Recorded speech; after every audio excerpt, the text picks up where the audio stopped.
సరిగ్గా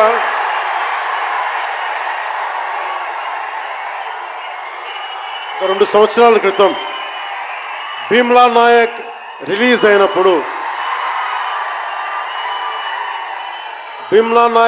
అయినప్పుడు అందరి సినిమాలు 100లో ఉంటే పవన్ కళ్యాణ్ సినిమాలు 10 రూపాయలు 15 రూపాయలతో చేశారు.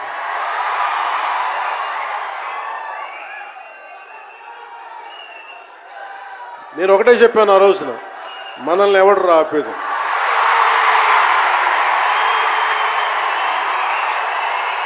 This is not about money. This is not about finance. This is not about records.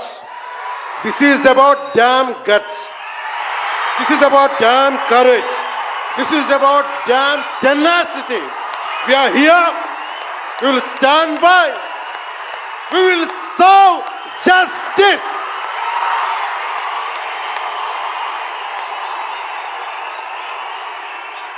Pawan Kalyan ఎప్పుడు రికార్డుల కోసం ప్రయత్నం చేయాల.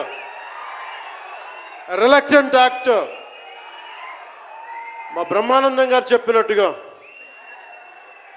నేనేం కోరుకోలే, నేను ఒక యాక్టర్ అవ్వాలని కోరుకోలే, సగటు మనిషిగా బతుకుదామన్న ఒక్క ఆలోచన తప్ప నాలో ఏం లేదు.